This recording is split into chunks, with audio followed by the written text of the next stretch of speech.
analyze another plan. Bishop g2, g takes f5, e takes f5. White sacrificed the piece. Why? Bishop is not on c4, is not attacking f7. There are no immediate threats. Black has an extra piece, and is it really difficult to develop these pieces and to find a safe spot for Black's king?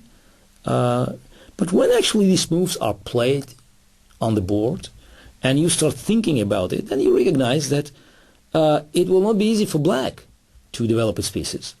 While White simply continues its development with queen e2, long castle, and then it can play f4, opening the position in the center.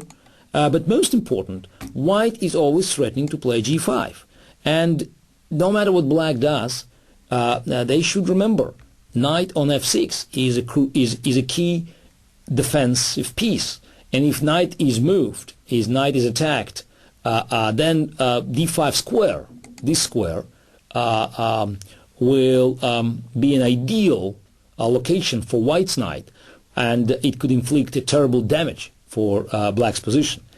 So when Gavrikov faced this line first time in 1989 against Tolnai, and he didn't know that his opponent already played this line in 1988. Those were all good days, where you could have played a line, introduce a new move, and then 6 months or even a year later surprise your opponent with the same idea.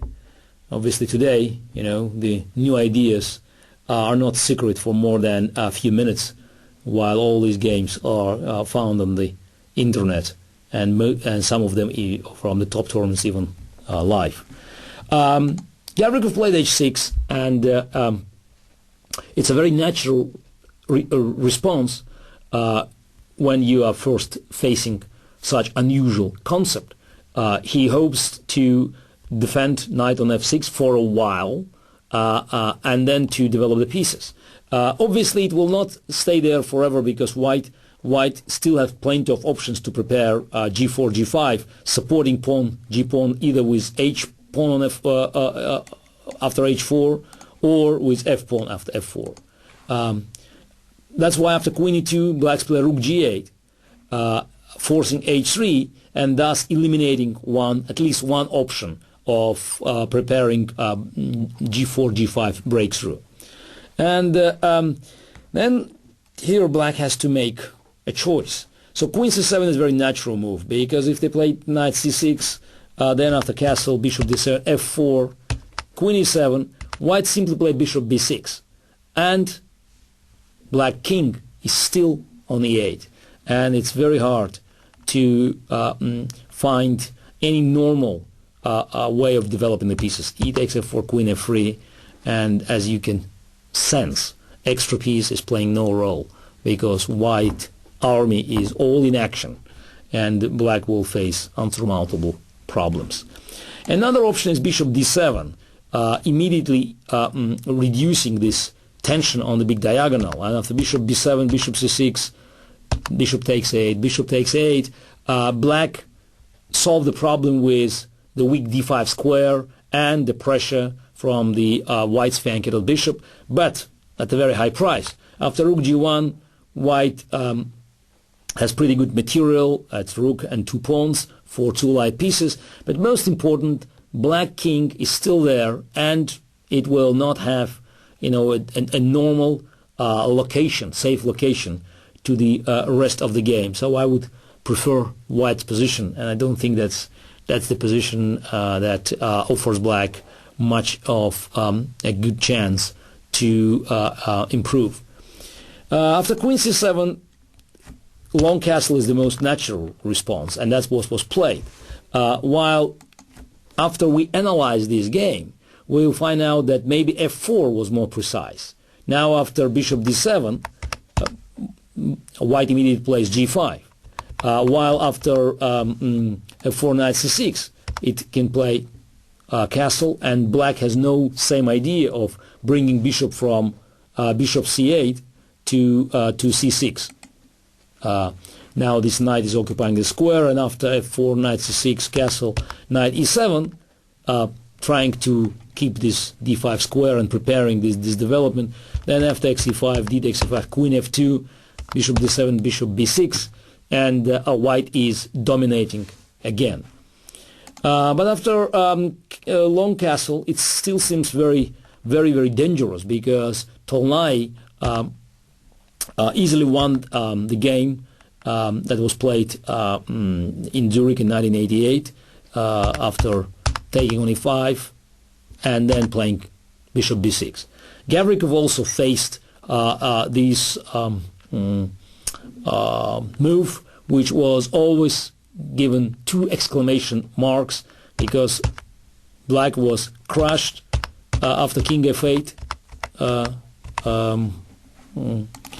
queen takes e7 and rook e6, and after Gavrikov's move, bishop e4, black also could have lost after knight takes e4, king f8, and instead of knight d6, which was not bad, but eventually Gavrikov could have saved this endgame after queen c7, and despite white's position is much better, black survived.